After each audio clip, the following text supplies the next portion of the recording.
Good morning and welcome to Phoenix Talks. This is the fourth Phoenix Talks we've hosted this week, and we're so pleased to have you with us here today. Today's event is part of what we call the common theme on our campus. The common theme this year is entitled Engaging in Public Life. The common theme is a year-long program to help our campus as well as our community to learn and think together as an institution. There are numerous events planned around the common theme of engaging in public life, and today and this week's programming is a part of that. I'd like to call out and recognize Dr. Erin Weinshank in the back, if you wouldn't mind standing up, Erin. Thank you. A round of applause for Erin. Dr. Weinshank actually submitted this year's common theme to the Campus Common Theme Committee, and it was selected as the year-long topic. And so he's been instrumental in helping to provide some of this programming for us.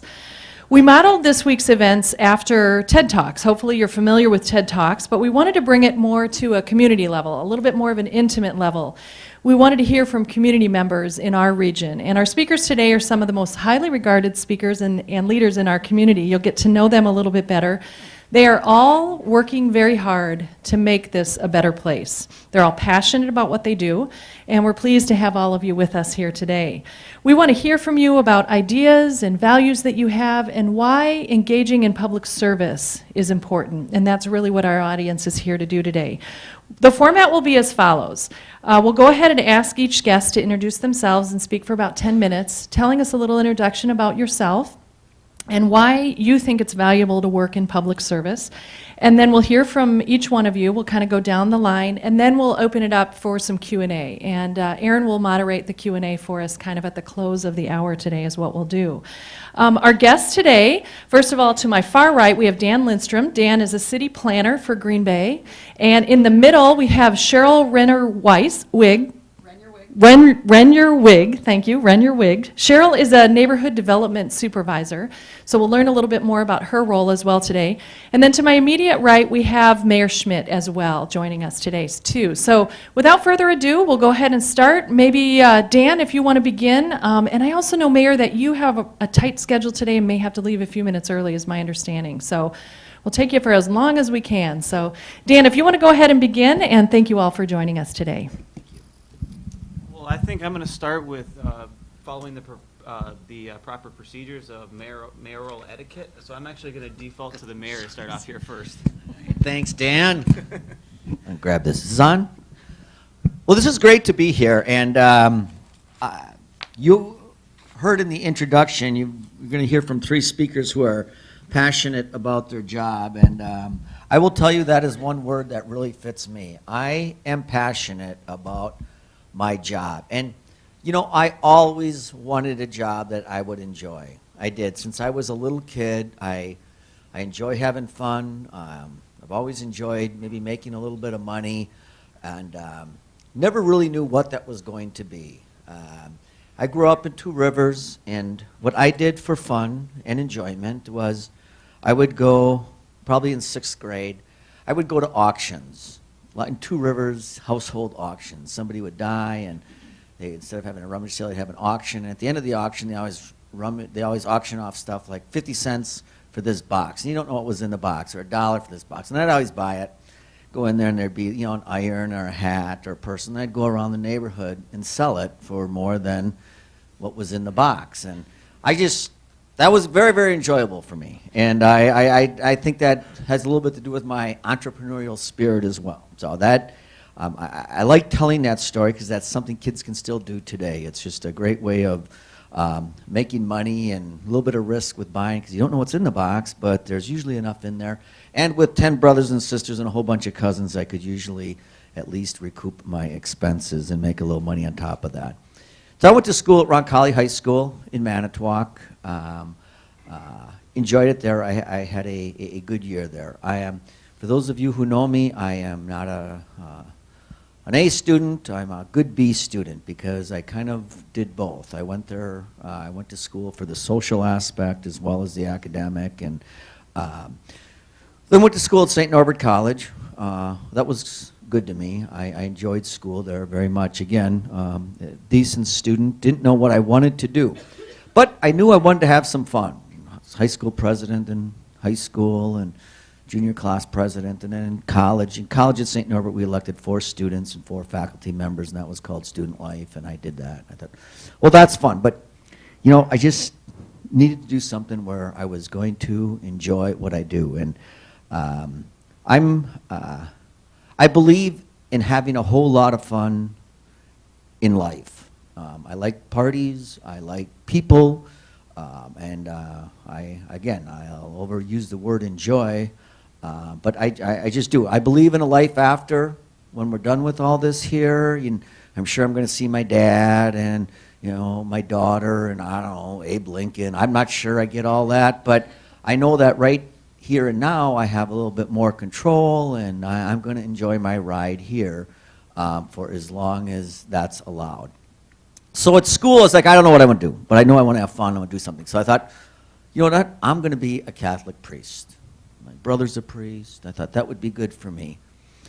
You really look into that, it's like, that's not for me. Not that it wasn't all enjoyable, but there's some things I enjoy that they don't do. So I did not pick that. Then I thought, well, you know what I want to do? I might be a counselor, like a guidance counselor or psychologist, and because I like helping people. I think that's good. That would be fun. I'd get to know people. I talked to my advisor about that. He goes, you're going to have to go on to school for sure another 4 years, if not another 6 years. Again, I was a B student. School was, you know, important to me. I probably would have been a better student had I gone to classes. So I was like, I am not going on for another 6 years. So I got my degree in business and marketing. And I thought that's going to be fun. So I was very fortunate. I got a lot of job offers. I had like 9 offers when I got out of school. At that time, and this is before you kids were on the planet, they were looking for people who were B students that had some energy and some leadership skills, and I think I fit that bill. So I went and worked for a large company, and they moved me around. I lived in the Chicago area. I lived out in Southern California, came back to Green Bay. And I thought, you know what, I'm going to start my own company. So I did that, and I started my own company, and we made products. We made those little neck strips that go around your neck when you get your hair cut. I mean, there was only one company in the world making those, and that was Kimberly-Clark. We started making those. And we made millions of those, and we got machines and employees, and then we got end papers. And I want to tell you that I found the most enjoyment, not in sales and, you know, paying off our debt and building a factory. The most enjoyment I found was seeing people, our employees, buy their first car, their first truck, buying their first house. I really took comfort in that. And I remember saying to my brother, he and I own the company, and this is awesome. And they've always wanted to go to Las Vegas, and now they had the money to go to Las Vegas because they would save their money and go on this trip that they wanted to do. And it was, the employees we had, it was a lot of packaging and converting work. It wasn't real high-tech people, but I took a great deal of pleasure in seeing their lives become better. Then the job for mayor became available. And I thought, you know what? I'm going to apply for that job. Not the business side of it and the redevelopment side of it, but you know what? I think I could make people's lives better. I believe that. I know. I feel good when that happens. So I got into public work to lift lives. And for those of you who come to our city council meeting, and we have council meetings on the first and third Tuesday, I give an invocation. And I know some people don't like that, but I do that. And every invocation, I remind our city council and our employees that our true purpose here as elected officials is to lift the lives of those who call Green Bay home. And how we do that, there are so many ways to do it. We can do it through having an unbelievable park and recreation department program. We can do that for working in conjunction with Habitat and taking someone who's been living in an apartment into living in not only a home but in a neighborhood. We can do that by putting in some infrastructure so a business can expand, and by expanding they can create jobs. And you go home every night working in the public sector saying, look, I'm making the lives better of people in Green Bay. And it's what I want to do. I know this is what I want to do.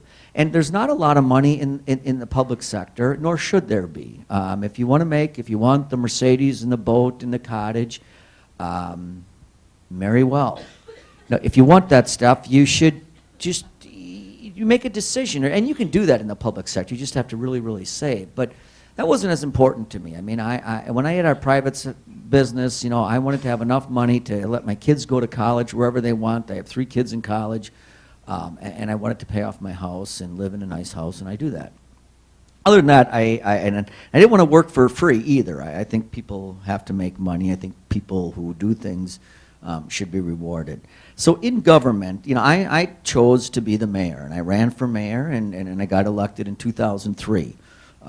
We have 4-year terms. I ran again, got elected in 2007, again in 2011, and that would let you know that there's another election coming up in 2015.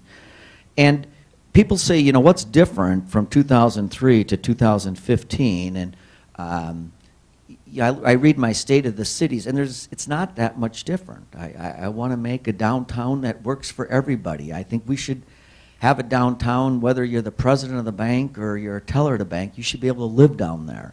And that's why we have affordable housing, and we have some very, very expensive housing. And they're right next to each other. They're within 100 yards of each other. We have downtowns that are good for the millenniums, and they're good for kids. We have a children's museum. I mean, we could have taken that space for the children's museum and said, we're going to make this into a high-end restaurant, or into an entertainment venue, or into a technology center. But we chose to use that land for a children's museum because we think that's going to lift lives for those little kids and for their parents. So as we continue to work in government, and there's planners and engineers, we have 1,000 employees just in the little city of Green Bay, and they're doing a good job. Our firefighters, our police officers, our sanitation engineers. But what they do is they do a job, but what they really, really do is make life better for people in Green Bay. And if they believe that, and I believe that, that they believe it, that we're going to have a greater community here. And, you guys can live anywhere. I mean, oh my God, it's amazing how small this world is. And if we can make Green Bay one of your stops, I mean, statistically, you're going to probably live to be 100 years old. You're going to have 7 different careers. I get that. I just want one of those careers and one of those stops to be Green Bay. I think you can contribute. We are going after a creative class of people. We'd like you to live here. You have good ideas. You're educated. You're going to give back to the community.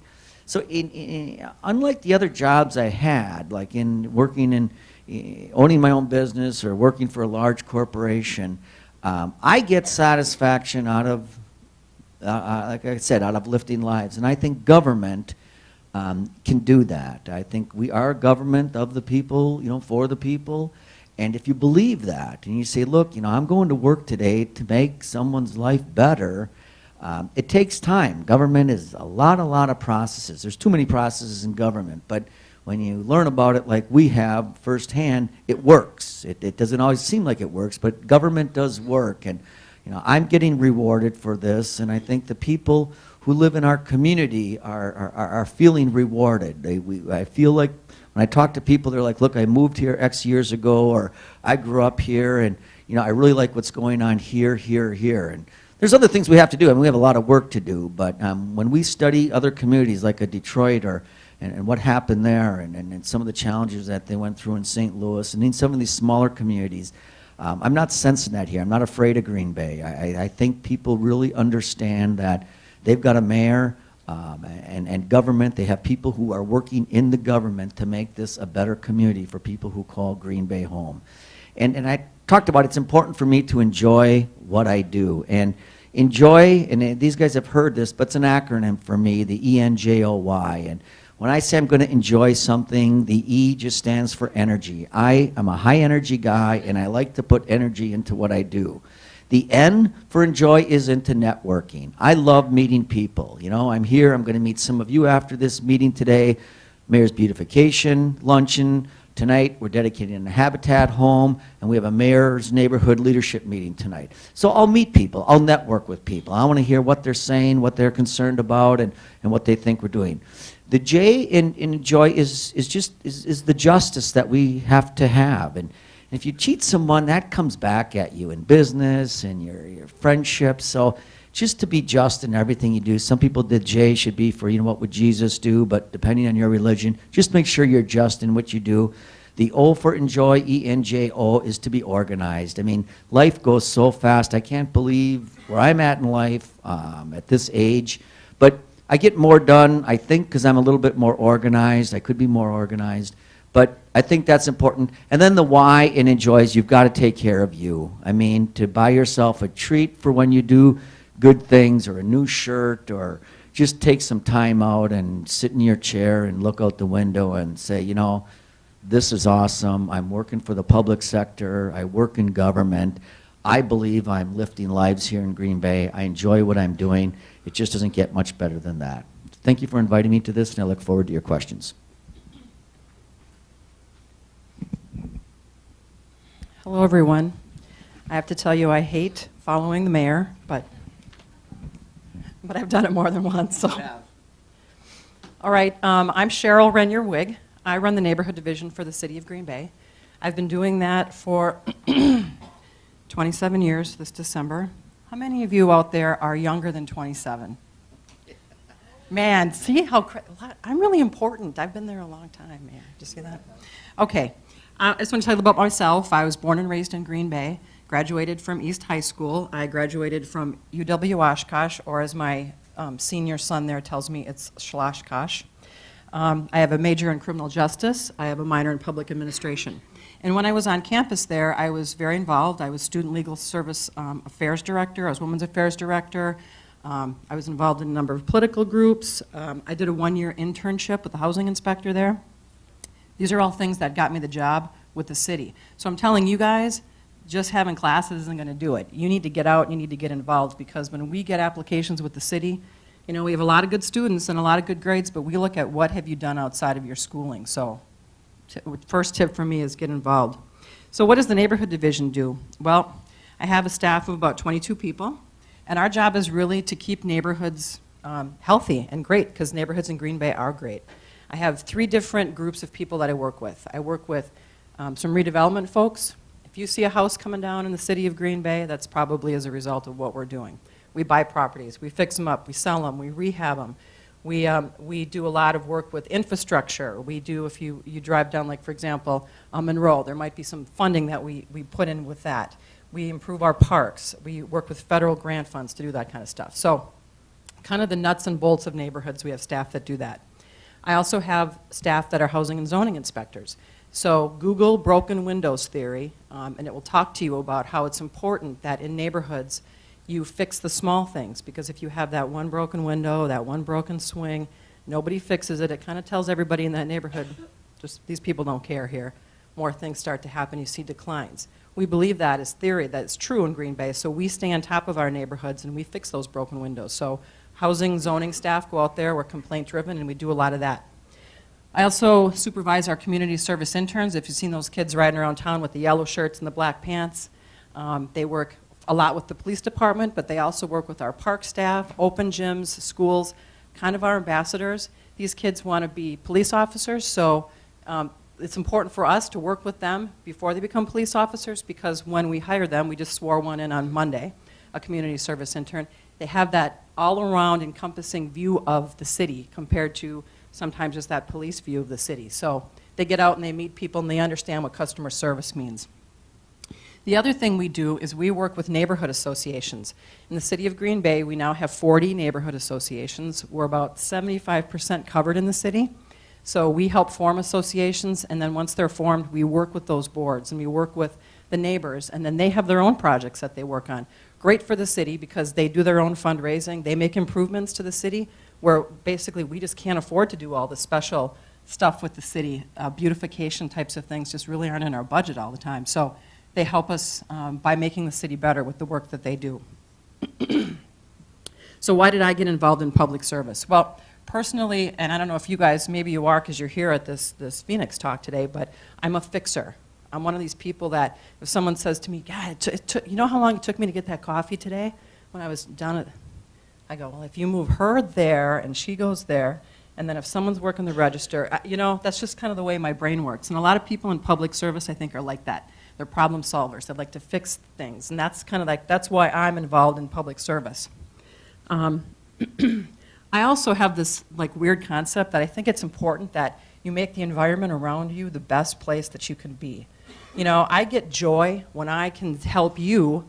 Like you just come into City Hall and you say to me, oh my God, I don't know where to get a birth certificate. I'm like, oh, you're in the wrong place. Let me tell you where it is. Got to cross the street, go to the next building. I get satisfaction in being able to help people, and I think a lot of people in public service get that satisfaction. So if you get high on that kind of stuff, public service is the job for you. Neighborhood association work for me is very rewarding. We've got people that maybe they didn't want to get involved in their neighborhood, but they decide to sit on the board. Well, after a while, they say, you know what, I really like this. And they decide to be president of that association. So you see people work their way up, gain confidence. All of a sudden they say, I can run this neighborhood association. I think I can run for city council. We've had at least 4 neighborhood association presidents that are now city council members. Jerry Wisbiski, for example, used to be a neighborhood association president. And then maybe they get crazy and they say, I think I want to be mayor. And then, of course, our mayor used to be the president of the Astor Neighborhood Association. So I used to be president of a neighborhood association. So that is very satisfying to me to know that I'm like cultivating this leadership skill in all these people in the city, you know, and they move up to do greater things. Okay, why is it important to get involved? Okay, this is where the violin music comes in, right? Okay, I've had a lot of health issues over the past 5 years, pretty significant, quite frankly. And one of the things that taught me basically was that you kind of get one shot at this life, right? And you have to ask yourself, are you going to sit in the sidelines and just watch it pass you by? Or are you just going to get into the fire? Because you know what? I'm 50 years old. So, you know, throughout the course of my life, I can look back and say, we never had neighborhood associations here. I drive home from work. I say, you know what? I remember when we formed the Howe Neighborhood Resource Center, and that's still there 20 years later helping kids. I can look at properties that are not there anymore. There's a brand new house that's sitting there, family operated. If you drive down Monroe, you can see a corner across from the downtown shell. We've got those blighted properties out of there. There's going to be a new development. I mean, that is job satisfaction, folks. I mean, I'm not going to be a millionaire in this job, clearly, but that is job satisfaction. You got to be thinking about that, because who wants to go to a job every day in the grind, hating your work? You go to work, you're like, oh, I hate this job, but it pays me a lot of money. No, that's not, don't live your life that way. Find the job that you like. Find something that gives you satisfaction, because that's not just job satisfaction, that's life satisfaction, and that's really important. That's what I've got. On to Dan.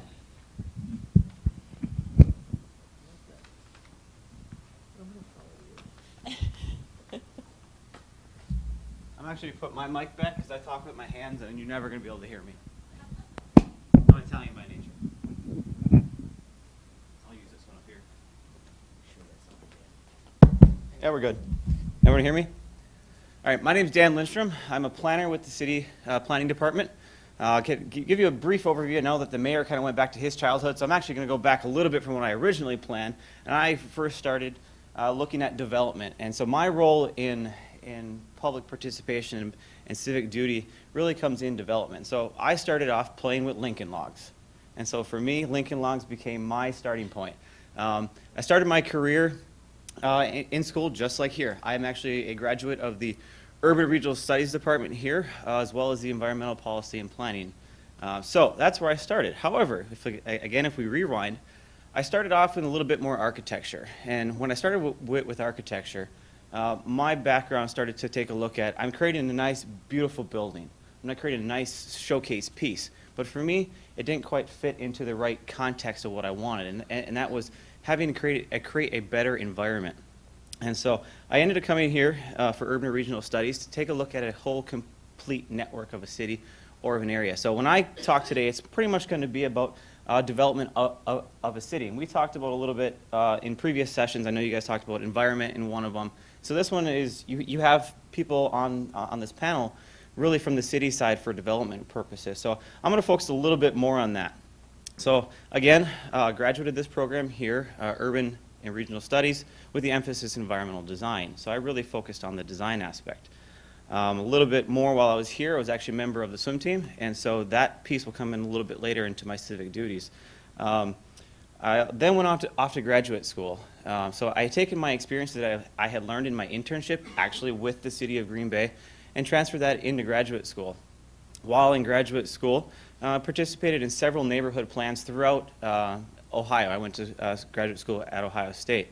One significant element of my experience that taught me was when we did a neighborhood plan for the Idora neighborhood in Youngstown, Ohio. If you know anything about Youngstown, Ohio, it is a region that was significantly distressed as a result of the change in manufacturing patterns over the past 40 years. And so you're talking of a neighborhood with 70% vacancy rates. And so you take a look at what can happen through there. And actually took those experiences of doing neighborhood work through that process and expanded that into additional roles. I soon became a student association president at Ohio State, and then came back after that and came back to start working for the city of Green Bay. So I'll give you a little bit of background of where I started with the city of Green Bay. I started as a design intern, and then into an engineering intern, and then into a planning intern. So a little bit, a whole slew of physical development. We like interns. Yes, yes. And I do like to let Cheryl know that she talks about how many staff that she does supervise. My first internship I applied for was actually under Cheryl's department before she was there. I wasn't hired. I make sure I point that out every time. But again, I didn't go in with the experience. I went in with just an education at that point. So I needed that additional experience. Thankfully, somebody gave me the opportunity, unpaid, but then I was able to move back into it. So a little bit more of my background. I also spent some time in the private sector planning, and that's where we went off into work in municipalities as a private sector consultant. Then I also worked in a suburb of Ohio as a research analyst for a sustainability program. So not only is my background in urban design, it's also in sustainability. So that's where my two focuses were. I ended up coming back to the city of Green Bay, and now I spend most of my time in the physical development of Green Bay. So anything from road pattern layout to economic development for business retention and expansion, providing design services for businesses to locate, anything with GIS, anything that relates to more or less the physical shape and feel of it. So that's kind of my background. I've been here for probably about 6 years now total, and I'm looking to stay because Green Bay has kind of been my home. I first started, I grew up in the UP. I came back down here, was here for 4 years, left, and I came back. Why? Because when I was an intern with the city, I definitely saw some opportunities, and we were starting to see some of those improvements that the mayor has been working on for the past 10 years. So now that I'm back here, we're in an exciting time now with the downtown happening, with the corridor plans that were going on. So I'm going to go through a few questions here first. How many of you last year saw emails regarding the University Avenue corridor plan that was kind of going on, and we had some surveys that came out? We got a few of them? A few of them? Okay. So that's one question. The other question is, how many of you live on campus? How many of you commute every day? We got a little bit of each. How many of you spend time in Green Bay in general on a weekly basis? How many of you get off campus and start to explore a little bit more? All right, good. Have you ever noticed you're driving through an area and you think to yourself, I kind of wish this was a different way, or I wish this was shaped differently? You kind of go through that. How many of you wish that there was more services closer to campus? I'm going to probably see every hand raise on that one. So one of the things that we do is we create redevelopment plans or future redevelopment plans to better utilize the existing infrastructure that we have. One of those was the University Avenue corridor plan that we've been working on for the better part of 2.5 years. So I want to let you know that these processes, what we do in the planning department and in a civic environment like this, is we make sure that what we do is based in community participation. So now I'm going to kind of deviate a little bit away from what we're asked to talk about, which is working in the public sector and in the civic environment. But I'm going to deviate a little bit from that and say working is not just being employed in the civic sector. Working is also being active in a civic and being civically engaged in your community. So when we do these projects, we often go out to the public asking for opportunities for what would you like to see in a community and how would you like to see your community change or grow or expand. So it just doesn't happen in a vacuum. Buildings don't just pop up. There's always some sort of public-private partnership that works together. We try to make sure that private partnership is profitable, not only for the business, not only for the city, but also for its residents. And when I say profitable, profitable isn't just dollars. Again, it's that social capital. How are you proud to live in your area? That's what we need to make sure that we're doing. So how do we become that civically engaged, and how do we work in that environment? And for those of you who were at yesterday's talk, Crystal Osmond was here. She's a friend of mine, and we talk back and forth. And one of the ideas that we share constantly is to be civically engaged, you have to almost be selfish, all right? And that is a term that you oftentimes don't equate with being publicly engaged. But when I say that, I mean you have to be selfish and you have to fight for what you want in your city. You have to fight for what you want to see. And if everyone does that, you can come together in a collective environment and work together and have that civic engagement together. But you have to be able to know what you want and then be able to go out and fight for it. Volunteer in boards, participate at public events, and move forward with that. That's how you work in a civic engagement. We want to make sure that in that selfishness, you're also advocating for that higher quality of life that you're looking for. So as you spend time, and we realize that as our business lives increase and our private lives become ever increasingly busy, finding that time to really volunteer and go through that process is where we come together. We spend countless hours investigating in new ways to reach out to the public, whether or not it's through training sessions, whether or not it's through online engagements, whether or not it's through what we consider speed dating to get ideas out there. We do any number of things. We want to make sure that we go through that process. And so my charge to you is you don't have to be employed in the public sector to be civically engaged. My play to you is be engaged in any way that you can, and that's working in the public sector. So I kept my comments a little short here so that we can open it up to some Q&A, but I want to really harp on that point is you don't have to be employed in the public sector to actually work and be civically engaged. Very good. That's good. 10 minutes. Fine.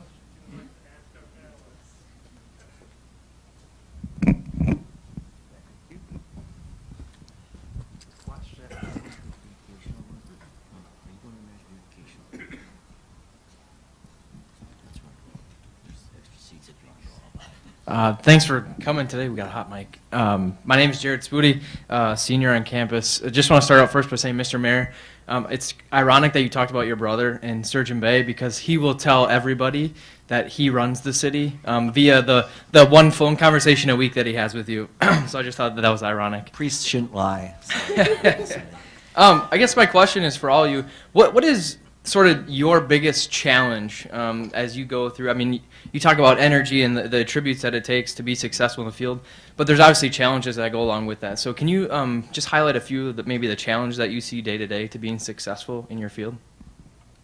Well, I can tell you right now, my biggest challenge is apathy, period. You know, when if we don't get, you know, part of our goal is we want people to tell us what their needs are, you know, especially in neighborhoods. You know, I can't fix a house problem if I don't know about it. People will just pine about it and they'll complain about it, but they won't let us know about it so we can fix it. Or they, you know, they don't like the situation in their neighborhood, but they won't get involved in their neighborhood association. You know, that whole apathy really is the biggest issue for us, is that I need people to get involved and to communicate with us so we know what the issues are. I think a challenge, and this is getting a little bit easier, but you know, Green Bay was pretty status quo, and you know, everybody was, you know, they're okay with change as long as everything stays the same. Mm-hmm. And it was difficult, some of these projects, you know, the city deck, and I mean, you see what's going on down on Broadway, and I just didn't think it was going to be that hard. I didn't. I mean, the job from an education standpoint, it's not that hard. The business side comes pretty easy to me, but it's kind of, I don't really want to call it politics. I mean, there's politics by the council, but the people, you know, I mean, we work for them. And to convince someone to make a change and to invest, and there's some risk too, right? I mean, there's risk. You know, we bought that hotel downtown, you know, and now it's going to be a Hampton, but that was risky. And I thought, to me, it wasn't that risky, but for the community it was. So I just think giving people confidence that we can change, we can be a great city. It's been a little bit more challenging for me than I thought, but it is, nothing's easier, but it's getting easier than it was 12 years ago. When you asked that question, two things immediately came to mind, and they both just answered them. But I'm going to compound on those just a little bit. And when it comes to apathy in the planning side, and this one almost kind of relates to both of them together, what we deal with in the planning department is, I want to say, a negative view of what's happened over the past 40 years in Green Bay. But obviously, the building of the downtown mall has often left sour grapes in a lot of elderly folks' minds for the past 40 years, and obviously that mall is gone now. And so what we kind of face is I want to say a lack of trust in the planning department, and we're building that back. And you take a look at the amount of work that we're doing in the neighborhoods, in the downtown, in the corridors to build that trust back again. So that's one of the biggest challenges that we face. And then the other challenge when it comes to some of those developments is getting the public to come out and provide that opinion. Is because some of that lack of trust isn't there because of the legacy issues. We're often faced with challenges of trying to get adequate public participation in a lot of the stuff that we do. And I was recently misquoted in a paper stating that typically what we have in our public meetings is aging, gray-haired white people. And that's not representative of what Green Bay is. And so that's the reason why we're spending so much time trying to get out to the public and get other forms of participation, whether or not it's online or Facebook groups, Facebook chats, out to the public in focus group meetings. We're going to businesses and holding focus group meetings there. What we're trying to do is get that public input from the cross section of Green Bay, and that's one of the challenges that we do face. He was misquoted. He meant to say blue-gray. I'm just kidding. No, we just really, you guys are the future, and if we go to events and the millennials aren't there, it ain't gonna work, right? I mean, we're smart enough to know that. We study demographics as much as we study structural buildings and infrastructure, and, you know, but we look at people, and we need you and want you very much to live here, and you have needs on farmers markets, and you want certain types of housing, and if we're going to have a future that we think we're going to have, we have to address your category. You know, there's baby boomers, and there's, I don't know, 4 or 5 different categories, but you're the largest, you're the smartest, and you're the ones we want living here. Other questions?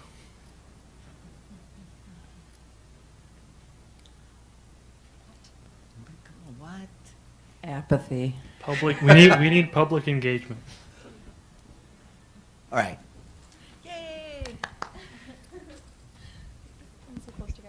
My question's for Dan, and I was just wondering if you can tell us any current projects you're planning right now in Green Bay, if you're allowed to tell us. Yeah, there are some that we do sign agreements that we can't tell you, but the ones that we are, my biggest one is we're just finishing up the University Avenue corridor plan. And what that entails is a complete redevelopment study for the university to downtown. If you drive down University Avenue, you can tell that there are some either vacant buildings or buildings that are underutilized. One being a big former slaughterhouse, the Packerland packaging facility, former nursery site. So this plan is really getting at several issues of how can we better utilize that infrastructure that's already there, and how do we reutilize those sites so that we don't have development in the green fields and we leave these sites vacant. And so we're currently, now that we're in the final stages of that plan, we're now currently courting businesses to come in and go into those sites. And so right now we're working with some multifamily developers to increase student housing options off campus, but also other opportunities for higher end housing, continuum care facilities.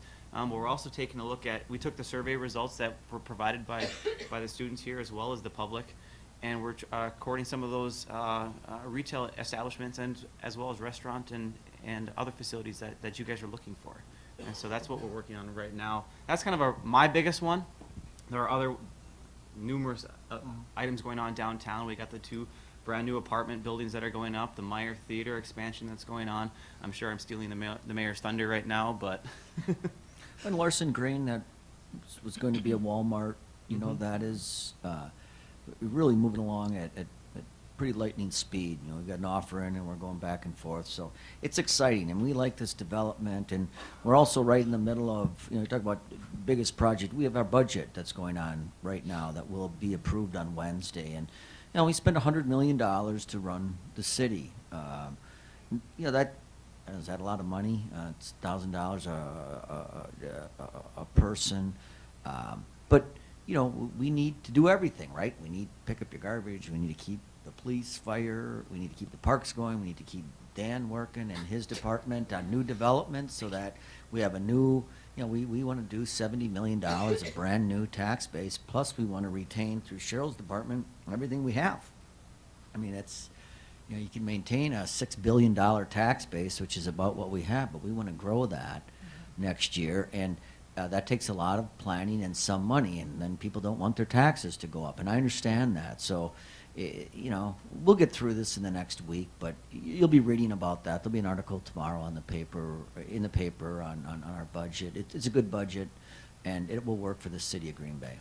But that is, we're always doing development, we're always doing a budget. I mean, it's a big business, you know. Like I said, we got a $6 billion tax base, we have 1,000 employees, our operating costs are about $100 million, and we borrow about $7-8 million a year for projects. And, you know, obviously the big project this year was Monroe, which goes in front of the cathedral, the Da Vinci School. That turned out awesome. We just cut the ribbon on that last week. And, you know, we got Webster Avenue we're working on, and as Dan said, you know, University Avenue is high on our list. We did Velp Avenue and Military last year. And yeah, you got to continue to invest in your cities, but you also got to pay off more debt than you spend, because and it's like our federal government, and, you know, we'll see what's going to happen now. But, you know, if you look at in Pennsylvania, some of the cities there, the capital, for God's sake, is looking at declaring bankruptcy. Well, they just borrowed too much money and didn't pay off the debt, and it's just like at home. It doesn't work. It's not sustainable. So we got to manage all that, and that's the biggest project we have this week. We'll be getting our budget passed, and it will pass on Wednesday.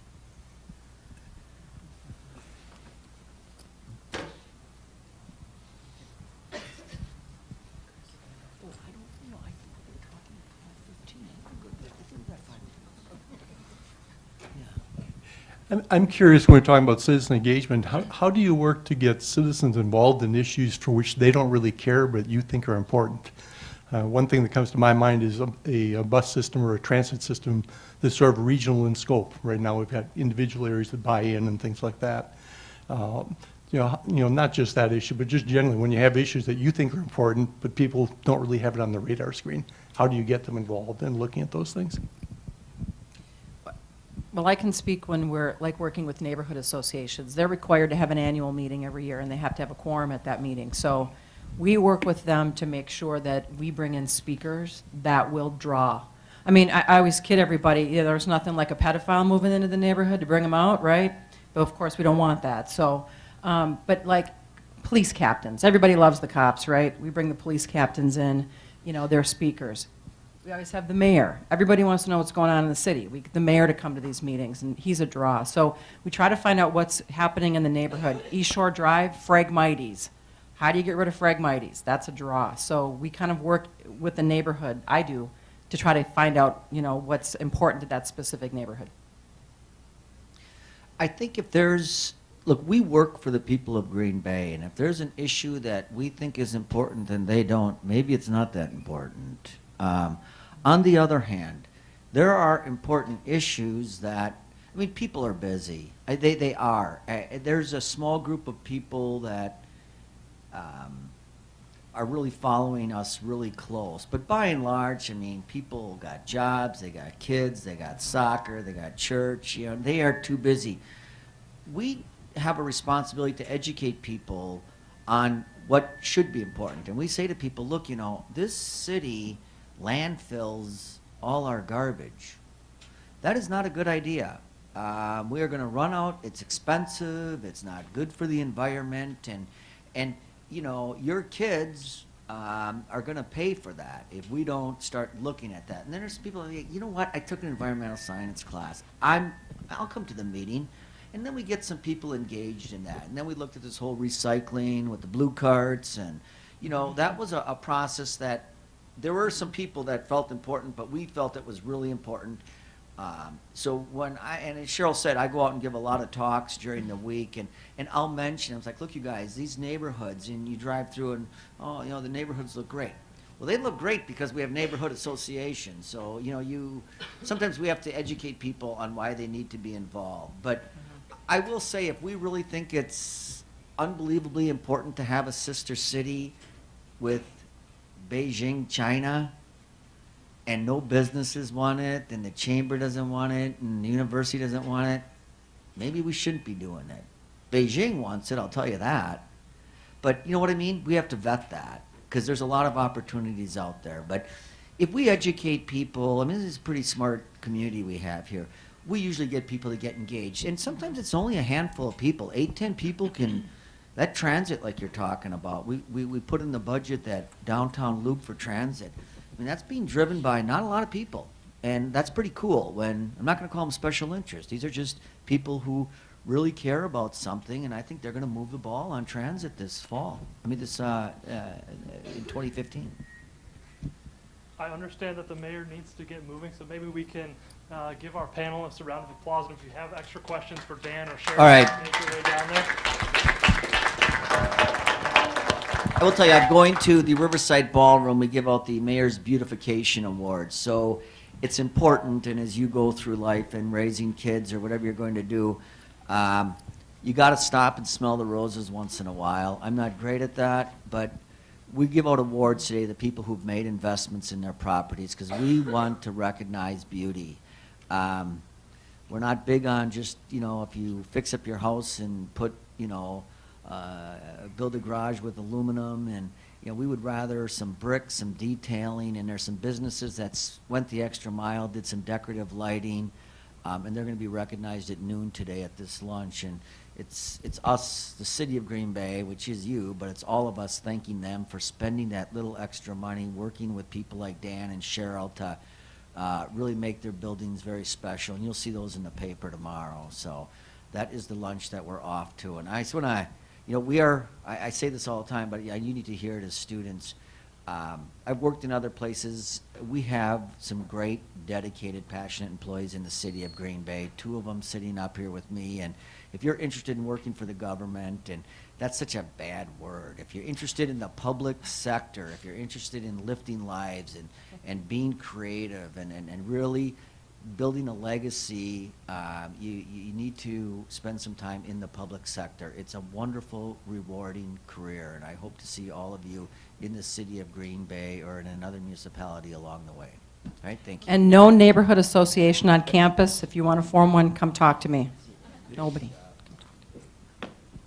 That concludes our Phoenix Talks. Thank you very much. Thanks to our panelists.